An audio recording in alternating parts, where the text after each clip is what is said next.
Hi అండి, welcome back to Priya's kitchen. ఈరోజు మన రెసిపీ అల్లం మురుబ అండి.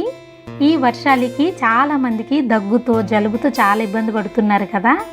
అలాంటి వారికి అల్లం మురుబ తినడం వల్ల చాలా వరకు తగ్గుతుందండి. దీన్ని ఎలా ప్రిపేర్ చేయాలో చూసేద్దామా. ముందుగా మెజరింగ్ కప్పుతోటి ఇలా అల్లం ముక్కలు తీసుకోవాలి. ఇలా తీసుకున్న వాటిని మిక్సీ జార్లో యాడ్ చేసుకోవాలి. మనం అల్లం ముక్కలు ఏ కప్పుతో అయితే తీసుకున్నామో అదే కప్పుతోటి 1 కప్పు పంచదార యాడ్ చేసుకోవాలి. అదే కప్పుతోటి బెల్లం యాడ్ చేసుకోవాలి. ఇది బాగా మిక్సీ పట్టుకోవాలి. చూడండి, సాఫ్ట్గా ఇలా రావాలి. ఇలా ప్రిపేర్ చేసుకున్న తర్వాత స్టవ్ మీద ఒక ప్యాన్ పెట్టుకుని మనం ప్రిపేర్ చేసుకున్న ఈ మిశ్రమాన్ని యాడ్ చేసుకోవాలి. ఇలా మొత్తం యాడ్ చేసిన తర్వాత స్టవ్ ఆన్ చేసుకుని ఫ్లేమ్ని మీడియంలో ఉంచుకుని ఒక 10 నుంచి 15 నిమిషాల పాటు మధ్యలో ఇలా కలుపుకుంటూ బాగా కుక్ చేసుకోవాలి. పాకం రావటానికి మనకి ఒక పావు గంట అన్న టైం పడుతుందండి. ఇలా కలుపుకుంటూ బాగా కుక్ చేసుకున్న తర్వాత ఇలా పల్చుగున్న పాకం కాస్త చిక్కబడుతుంది. అలా చిక్కపడి నుగరుగా వస్తుందండి. చూసారా, 15 నిమిషాల తర్వాత ఈ విధంగా ఉంటుంది. ఇలా వచ్చిందంటే మనకి పాకం అనేది దగ్గరకు వచ్చేసినట్టే అండి. ఇలా చేసుకున్న తర్వాత ఇందులోకి చిటికెడు పసుపు యాడ్ చేసుకోవాలి. ఒక్కసారి బాగా కలుపుకోవాలి. తర్వాత చిటికెడు సాల్ట్ యాడ్ చేసుకొని బాగా కలుపుకోవాలి. నాకైతే ఇక్కడ పాకం కరెక్ట్గా వచ్చిందండి.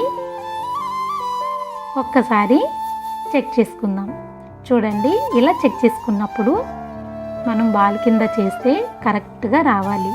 మరీ గట్టిగా కాకుండా మరీ పల్చగా కాకుండా సాఫ్ట్గా మనం ఎటు ఫోల్డ్ చేస్తే ఆ విధంగా ఫోల్డ్ అవ్వాలి.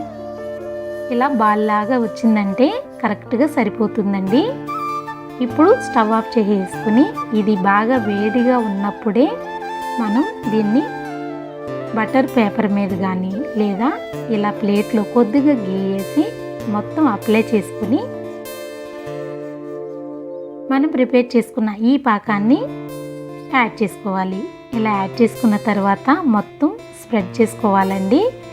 ఇలా చేసుకుని ఇది కాస్త చల్లారేంత వరకు అలా వదిలేయాలి.